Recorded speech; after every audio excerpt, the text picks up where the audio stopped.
Hi there. So Lauren over at Spitfire has asked me to put together a little video detailing what's in my bag when I'm traveling and being creative on the road.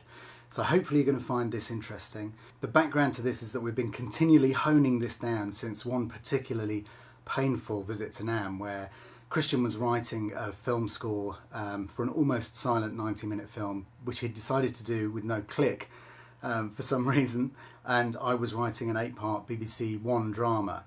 And we were basically working, we did all day at the show, then we'd pack up the gear from, it was actually my Mac Pro that was powering the main computer at the show. So I would drag that and various other bits and pieces in a suitcase back to the hotel every night. We'd both be working till probably midnight, 1 o'clock in the morning, get 3 or 4 hours sleep and then get up again and drag it all back over to the Anaheim Hall. So after that kind of experience, we've both been gradually refining our rigs for travelling with to try and make the workflow as easy as possible. So hopefully some of this is going to be useful information for you. Please feel free to add any questions in the comments or make any suggestions for any of the other people watching, and I'd really appreciate that. So I hope you enjoy watching this. So the first thing in the bag, the centerpiece of my traveling existence as a composer, is the MacBook Pro. It's got a huge power, it can run really good Logic sessions, lots and lots of plugins and tracks. I can edit 4K video on it. It's got all of my work stuff for everything that I do for Spitfire. I'm really lost without it. So it's the first thing I check into my bag and the first thing I check out of my bag every time I travel. If I forget this, the day is a total washout. Next in order of importance are these two Evo 860 4TB drives. This one has all of my work sessions on and audio and stuff, and this one has all of my sample libraries on. I connect them using either StarTech little doobie like this, or an Innertech kind of caddy that you can plug the drive into, and it keeps it a little bit safer. Both of those can connect via USB-C. Let's put them over here in the dongle granny section. Thanks, Christian, for that nomenclature. Next up in order of importance, iLok. Really incredibly important this is.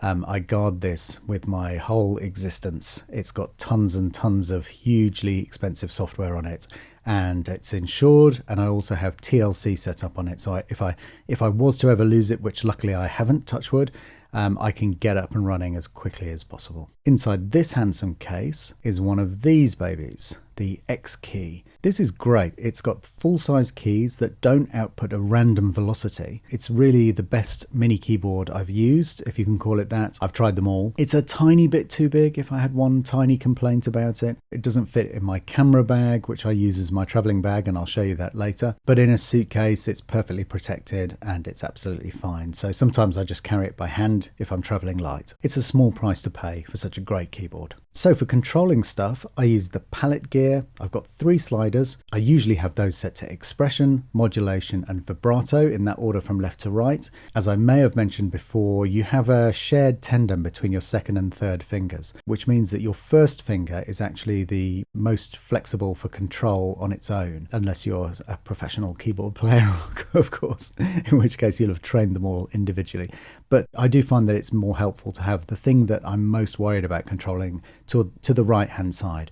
So if I'm using 2 sliders, expression and dynamics, then obviously the dynamics sits under my first finger, and if I'm using vibrato, then that sits under my first finger.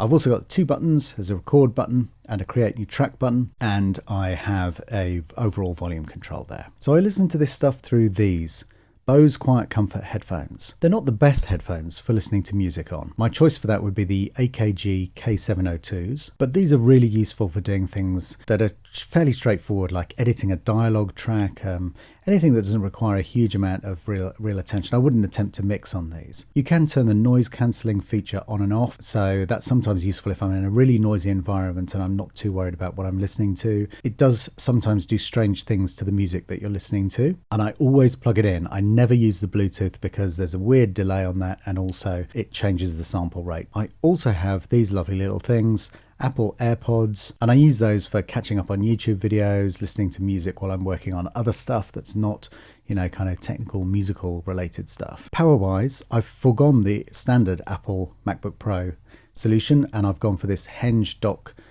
which has tons of really useful little plugs in the side of it. And here are the rest of the leads for that. I tend to take one of these with me. This is a Babyface Pro. Especially if I'm traveling away for a while, it's great. You can plug speakers into it. You can plug mics into it. It's incredibly tough, very, very good sound. It's solid as a rock. It's made out of the same stuff that they use to keep Superman trapped. Bit of a weird one, this. I love this little light. This is made by Litra. This is called a Litra Pro. It's an LED lamp. It has various different functional states, and it's incredibly useful either to use as a little torch if you're around the back of some gear and you need to find the right socket. I always carry a bunch of SD cards. Sometimes they're for my camera, but they're actually incredibly useful for all kinds of things. And I carry this little dongle, which can go over in the dongle granny section, which enables me to plug them into the laptop. Every so often, I'll close a car door somewhere and I'll hear this noise and go, wow, that sounds insane. So I always carry my D50 around with me.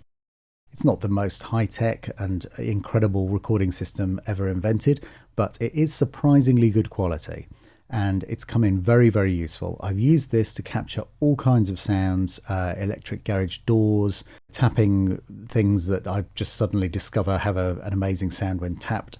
And I actually used these things on gigs. I used quite a lot of sounds that I captured with the D50 on some of the score for Little Big Planet 3, for example. The main thing is, if you hear something cool and you have this in your bag, you can just back up and quickly capture it in about 5 seconds. Otherwise, you hear something cool and you go, wow, that's a cool sound. And then 10 minutes later, you've forgotten about it. This is a symbolic thing here. This one happens to be World to USA. I always carry a few of these around. I've got Europe ones as well, obviously. But these are the things that you always get to the hotel room and realize that you can't plug anything in. So always an essential part of any composer's traveling kit. So over in the dongle granny section, let's add a few little items. We've got various things here. We've got some USB leads. You'll always find that you've got the wrong USB lead unless you make sure that you have one of every possible USB lead. So I carry one of every possible USB lead. There's an extra emergency little thing to plug into the laptop, which has a few other ports on, just in case the one that I mainly use fails, and a couple of USB-C to other things, such as normal USB, HDMI, Ethernet. All of these things are incredibly useful, so I carry a full selection. With this, I'm pretty much covered for everything, usually. Pencils and pens, always carry some of these. You always need a pen when you never have one. I love these. Another essential part of my traveling kit, I love writing ideas down and working stuff out as I'm kind of filling pages of a notebook. I've done all kinds of stuff on this. I've written scripts for Contact in it back in the early days. I write my spotting notes for TV shows that I'm working on. I always take my Kindle with me, so I've always got a selection of books, and it's nice and easy to download a new book if you have finished your old one. I also try and take at least one real book. There's something about actually holding a book in your hands and reading, turning the pages.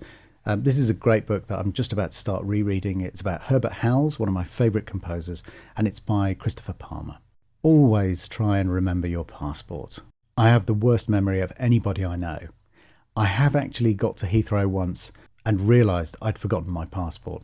However, luckily, my terrible memory goes hand in hand with a debilitating fear of arriving at an airport too late to catch the flight.